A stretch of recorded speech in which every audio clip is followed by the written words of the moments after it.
have a bunch of dishonest people. They've created ISIS. Hillary Clinton created ISIS with Obama. Created with Obama. About it, and some of the things that we found, which are shocking.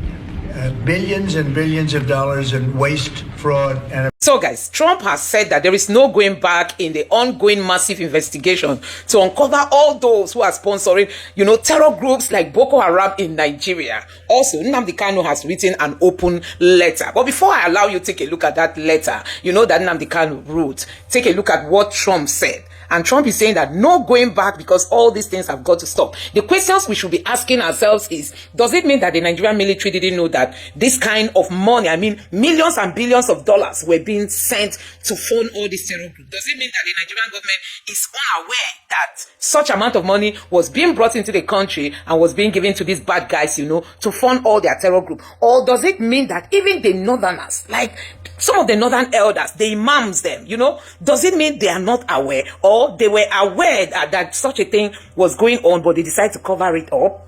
We've been told that there are some strong and massive, financial institutions that has all this Islamic affiliation, that they are the ones who are really helping these guys to continue with their terror. So guys, I'm going to allow you to take a look at what Trump said in this video. Honestly, this must be sending some strong message to those who are the ones covering up Boko Haram. Just take a look at this video and you'll be listening to what Nnamdi Kanu has written as his open letter. Take a look.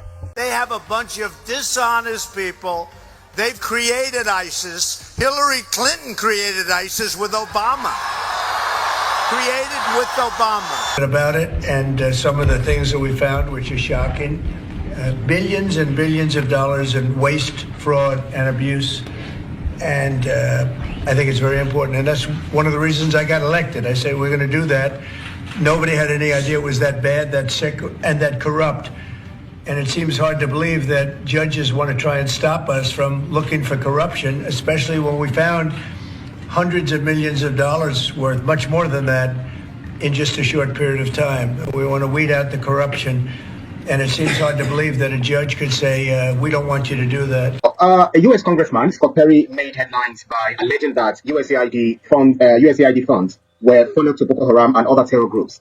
So this claim has sparked debate about oversight mechanisms in foreign aid distribution.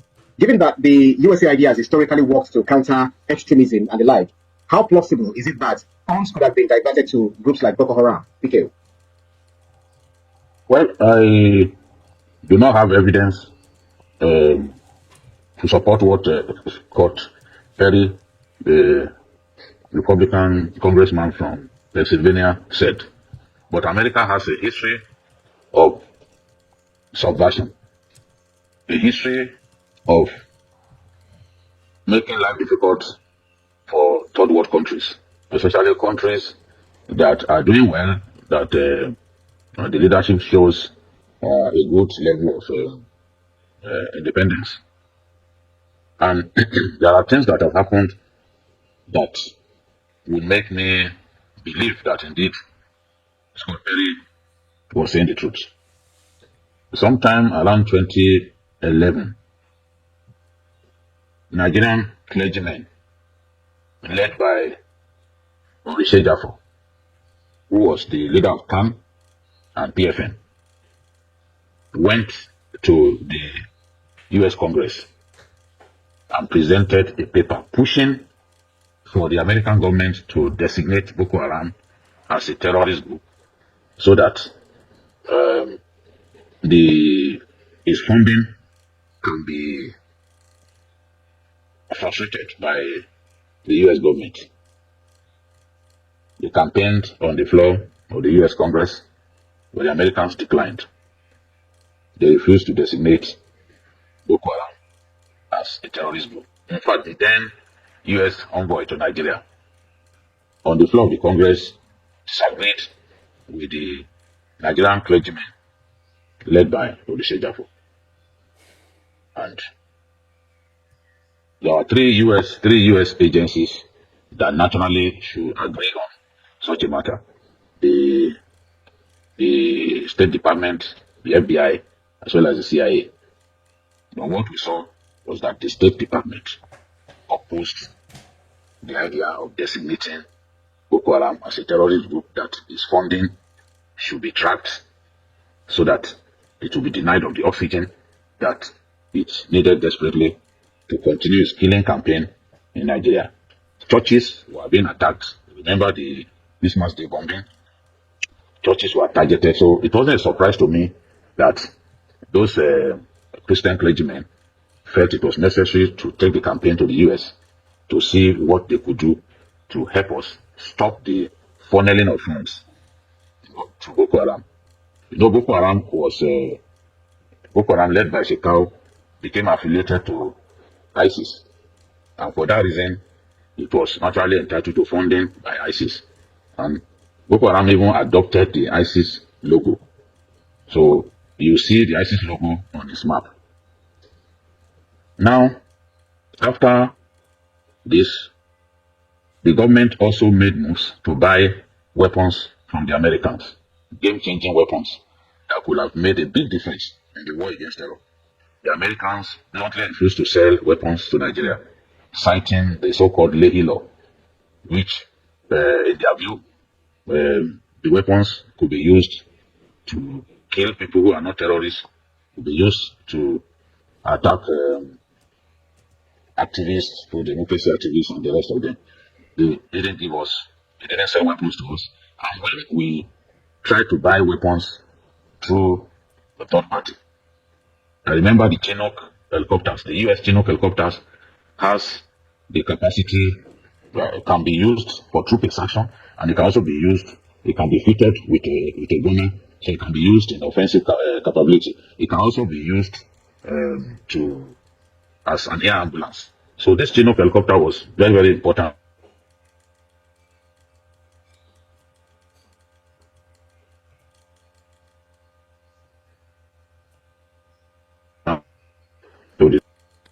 So invariably, the Americans reached out to the third-party elements that were trying to buy weapons from and told them that they should not sell to us.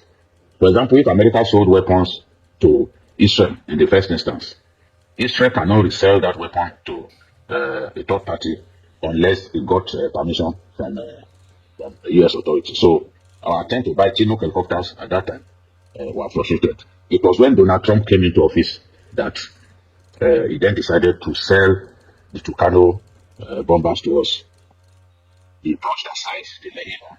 He got influential Republicans to lobby the Congress to allow Nigeria to buy the Tucano jets, which really helped us because of the precision and the accuracy of the Tucano jets. So, if you are interested in defeating terror, why wouldn't you sell weapons to Nigeria? I think that all along, some Republican elements had been uncomfortable with the activities of U.S. Agencies outside of their country. You can see Elon Musk, whom Donald Trump appointed as to lead the Department of Government Efficiency, even criticized USAID, alleging that it engages in rogue operations. What do we mean by rogue operations? The sort of thing that CIA also does in some countries that are deemed unfriendly to the US, including regime change and all that. We saw what happened in Libya. Today, Libya has not recovered. All the kind of things that we are talking about happened in Syria. It happened in Yemen. It happened in Sudan. In all of these countries, we've seen how the Americans have been trying to make sure that peace does not reign in those countries. And don't forget, in November 2009, the Americans requested to be allowed to set up a permanent base in Nigeria. Of course, our president at the time, Umar Yar'Adua, declined, said he was not going to agree to that. And not long after that, Boko Haram activities were stepped up, and Nigeria has not recovered from that. Now, the USAID has reported that he spent 2.8 billion naira on Nigeria between 2022 and 2024. But people are asking the question, where is the evidence of this kind of money? Perhaps this kind of money was part of what was used to sponsor insurgency within our country. So when a congressman from America, this one is not a Russian. When an American says this is what our country has been doing, then we have no reason in the world to simply dismiss what they are saying. On the 20th of January, Donald Trump issued an executive order suspending all U.S. foreign aid for 90 days. And in doing that, he cited concern about global destabilization among other concerns. So Trump was worried that some of the so-called foreign aid that America gives countries are actually being used to cause crisis across the globe, what we call global destabilization. And nobody is actually doing sufficient vetting to ascertain that these monies are not going into the hands of establishment bandits and other people, including terrorists. Between 2014 and 2023, you said release 7.8 billion to Nigeria. Now, it claimed that in 2024, that he spent so much money on education, humanitarian affairs, and the rest. But the usage has continued to come under attack for allegedly funding organizations linked to terrorist groups. You know what I'm talking about. You can Google as I talk. What is Californium? Californium. Is a state in the United States? No. It's a precious stone. Oh, not California. That's why I want to tell you this. Californium. Californium in today's market, Google and tell me the price before I finish talking. In today's market today, in the world market today, one may ask, in Borno State, there is Bokoharam. There are areas that are still mined, now no-go area. The weather is harsh. It's very unfriendly. It's a small place. But there is something the international community with the connivance of Nigeria. Every day you have NGOs coming into, and they are hiring houses from 10 years, 20 years and above. And once you give them the price, they don't ask, they just pay. What are they doing? Why are most of them coming with satellite telephones? Why are most of them coming with PCs that are working with some satellite telephones? Computers that are working directly with satellite. How come most of them come under the guise of supportive activities to the poor? They are giving them medication. Did the Ministry of Health bother to discover the type of medicine they are giving to the poor? How come there is increase in kidney and cancer, kidney and liver and cancer problems in Borno? How come it is attacking old people? How come the NGOs live in the wee hours of the night where soldiers dread to go? Police, security men cannot go. They go. This Californium, do they take per day? How much is a gram of Californium in world market today? Who has Google to know? 27,100,000 per gram. $1 million. I didn't say naira. Yes, it's the most expensive thing. Do we have it in Nigeria? In abundance in Borno State. That's what started the Bokoharam. That's the game. Are we aware? How can we be ignorant of our country, of our place, of what God has given to us? If we don't know your country, what type of leadership are you coming to give? You are a liability if you don't know. How can we be supporting ignorance to say that's where we search for leadership? What can we do about it? Somebody should read it out. How much is Californium? Okay. Californium is... Talk to the mic properly. Californium is $27 million per gram, not kilogram. So how many grams is in a kilogram? 1,000. 1,000 grams makes 1 kilogram. And 1 gram is 27 million. So 1 kilogram is the most expensive. You know when I knew this? 1996. And one of the offenses we committed to some big men is getting to know this. We were tagged enemies, and it should not be known. 1996, I was tagged. Remember, at that time, there was the first campaign against me in Concord newspaper, front page, the Iron Man behind Abacha. That was the beginning on how to destroy me. And all for Nigeria. And I'm doing it for our well-being. If you sit down and say Kuwait is rich, how can we be seeing our relations, our parents? Whosoever you are, a mother is a mother. You see mothers carrying wood. And that's your mother. If you laugh at her because she's poor, she's your mother. You see an uncle trekking some without shoes into the farm, toiling the soil. That's your father. It doesn't matter which part of Nigeria he comes from. It doesn't matter whether he's a Muslim or Christian. These are our parents. How can we have these riches and be seeing poverty all around us and we think we're comfortable? What am I going to tell God Almighty? I'm a deceit? I'm a liar?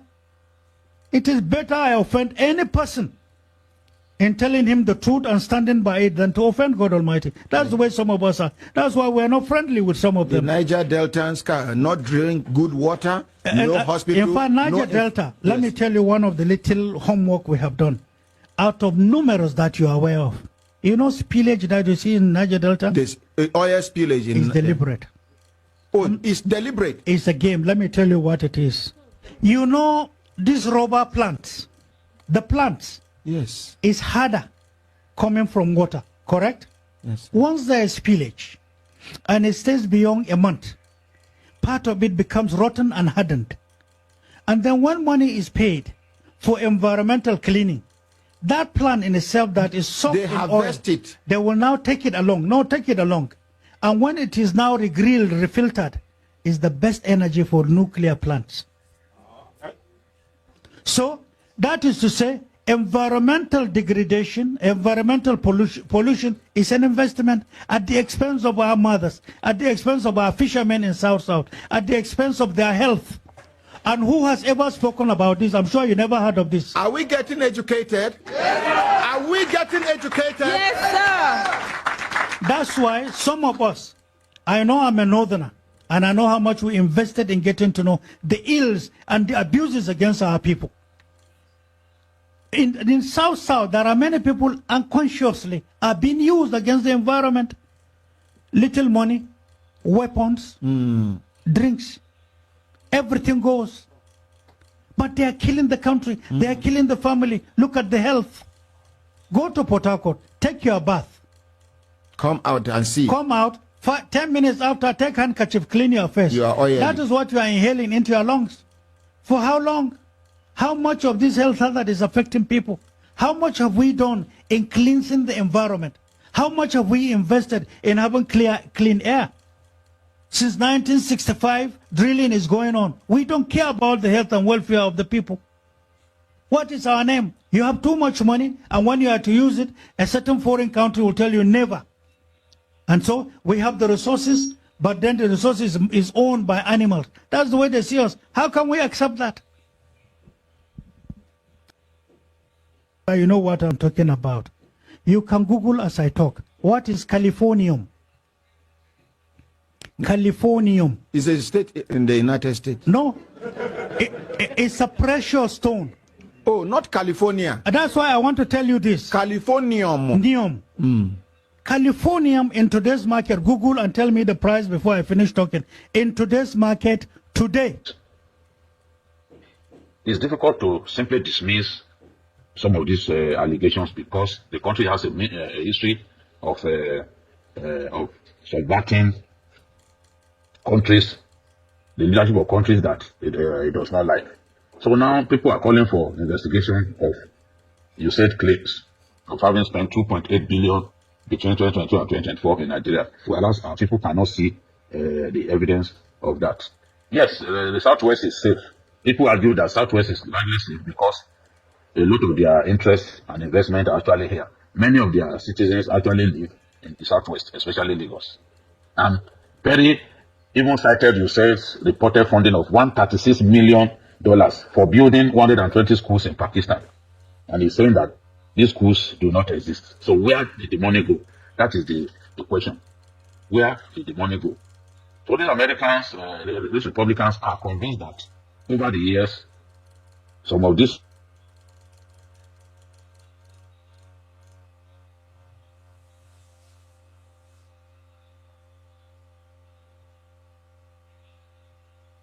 Look at Sudan, for example. Look at what is going on in Sudan. Look at a country like Somalia, where you expect that people share the same religion, the same ethnicity, and people will be able to come together as one people. But there's no peace. Somalia is 100% Muslim. Yet, There's no peace in that country, and they continue to fight one another.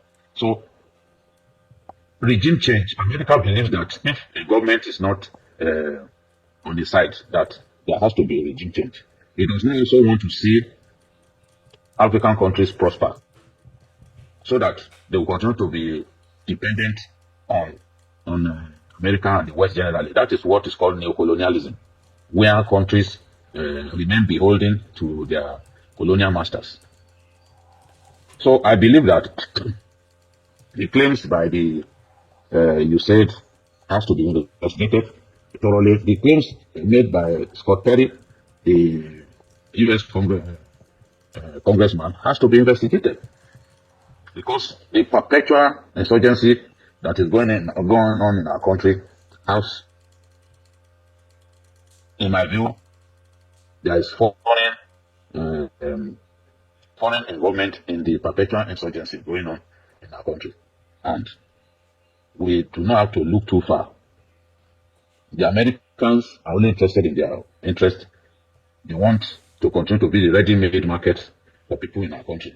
As our people are going abroad in the name of Japa, or what many people call economic immigration, it makes them happy, because they do not want the continent of Africa, where more than 2/3 of the big resources of the world, mineral resources, are located. They do not want stability in those countries. They will rather sponsor insurrection, insurgency, so that those countries will not have peace. Because if they have peace and they have a succession of good leaders, they know that they will not have any reason to depend on the West. So I believe that the claims made by Scott Perry, made by Elon Musk, are claims that are not far-fetched. Absolutely. They have to be investigated. That's right. So the US has spent billions on counterterrorism efforts in Africa, including through programs like the Trans-Sahara Counterterrorism Partnership. So if USAID funds were indeed diverted, what does this say about the effectiveness of US counterterrorism strategies in Africa? And how should African countries, especially ECOWAS, respond to this, especially in the wake of the Sahelian countries like Burkina Faso, Mali, is it Chad, that are kicking out France on a very similar allegation? Yes, France will claim that it is it loves its previous colonies, but everyone knows that all France is doing is simply to exploit those countries. They are exploiting the resources of those countries. They want to have unfettered access to the mineral resources of those countries. Now, those countries are becoming wiser now, and they know that for their own prosperity to be assured, they need to expel the French from their countries. It's happening one after another. These African countries are turning against France, because you can see that the French have nothing to offer other than promoting violence, promoting instability in those countries. The people have the right to determine who their leaders should be, not the French, not the Americans, not the Britons. And I know that these concerns that Scott Perry had raised will not simply be brushed aside. And Elon Musk also said the same thing, that they are carrying out rogue operations similar to what the CIA does. So all of the money that they claim that they have spent in Nigeria, people can't see all of this money. If you released $7.8 billion to Nigeria, if you claim that you spent $7.8 billion between 2014 and 2023, then we need to see what exactly these monies were spent. That is the point. Otherwise, one will be led to believe that a good portion of the money had been used to indeed sponsor terrorism, sponsor instability in Nigeria, just as we are seeing in Mali, Burkina Faso, many of the countries not far away from us. Right. So let me take one or two comments. Evangelist Julian Samorobi says, only God knows what Boko Haram would have done to Nigeria and West African nations if Donald Trump didn't help Nigeria with weapons. Promise John says, Obajide, good evening. You are doing a great job. May God continue to bless you. Amen. Evangelist Julius, okay, he said, Abdullahi Kashim Ibrahim says, well done, Babajide. Keep doing the good work. May God bless you with a long life, best of health, and a prosperous future. Amen. Oluwole says, okay, knowing what they have done at other countries in destabilizing them, they can definitely do this to Nigeria as well. Nelson at the first says, I'm not convinced that the claim is true. However, Scott Perry and Elon Musk should be investigated because we should be aware and alerted of the national blackmail to win the hearts of Nigeria and Africa. So another comment from another source, James Patterson says, if this is true, it wouldn't be the first time the US has played both sides. They fund conflict and then swoop in as saviors. Classic imperialism. Fatima Hassan says, so the US can send billions to fight terrorism, but also accidentally fund terrorists. And we wonder why Boko Haram keeps resurfacing despite all the so-called counterterrorism efforts. And okay, so my question to you, PKO, I'll take other comments later on. If this allegation, do you think this allegation is far-fetched, especially considering the U.S. government's continued funding of the Israeli regime under the Benjamin Netanyahu, providing bombs and ammunition that have killed thousands of women, children, aid workers, and journalists? Despite Netanyahu ignoring the ICC's invitation, he still enjoys unwavering U.S. support. So given these patterns of U.S. double standard, could it be plausible that American aid, whether through USAID or other channels, have inadvertently or deliberately ended up in supporting terrorist groups like Boko Haram? Looking at some of this that we are seeing on the international screen, like Al Jazeera, BBC, and some other Western media, bringing us this news as they happen.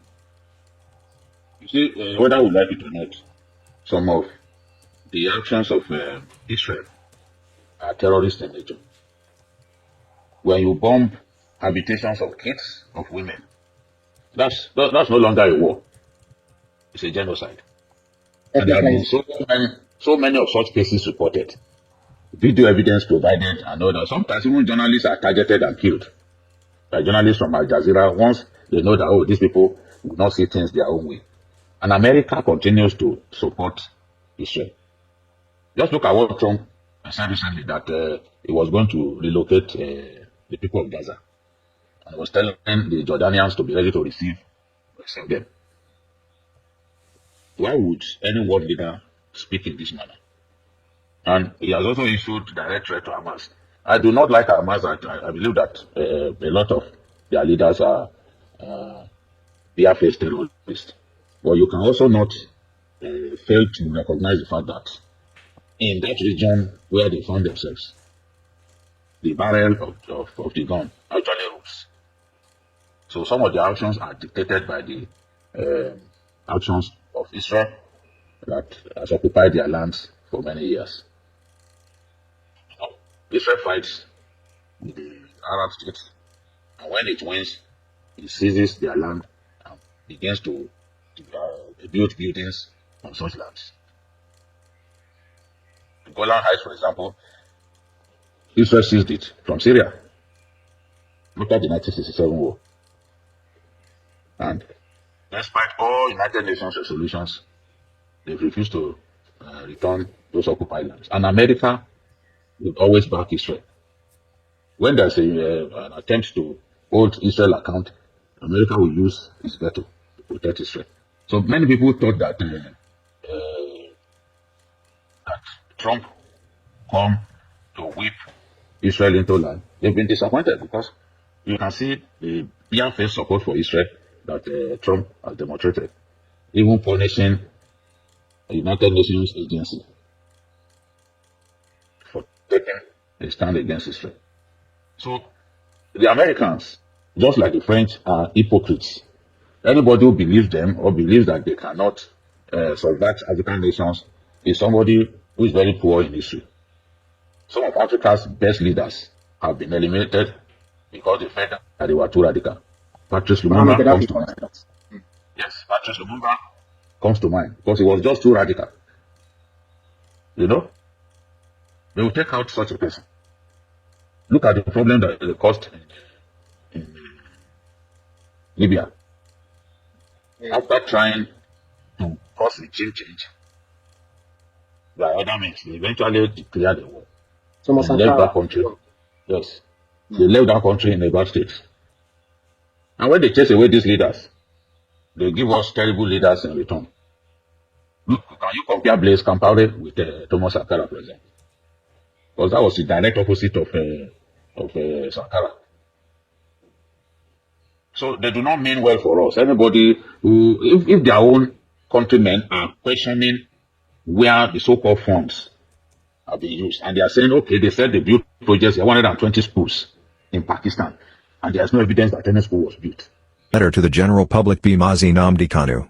To all men and women of goodwill in Nigeria and beyond, I write to you today not as a mere defendant in a case but as a man whose fundamental rights have been trampled upon, a victim of gross injustice orchestrated by a government sworn to uphold the law. I have remained silent for too long in the face of relentless persecution, but the events of recent days have compelled me to take this extraordinary step, an open letter to expose the fraudulent and unjust treatment meted out to me since my extraordinary rendition in 2021. The unlawful proscription of hip-hop.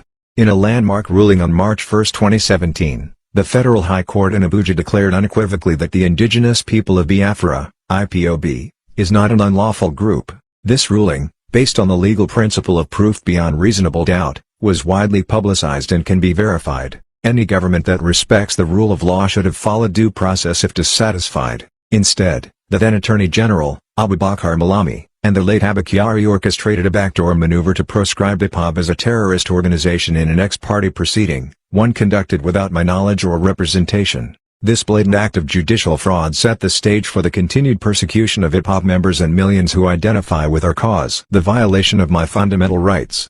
On October 26, 2022, the Federal High Court ruled that my extraordinary rendition and continued detention were unconstitutional. The judgment explicitly stated that my abduction in Kenya, my forced return to Nigeria, and my inhumane treatment amounted to a brazen violation of my fundamental rights to dignity and life under Section 34, 1A, of the 1999 Constitution. The court ordered the government to issue an apology and pay compensation. In any lawful society, such a ruling would have ended my unlawful detention and prompted a meaningful engagement on the self-determination struggle that led to this crisis.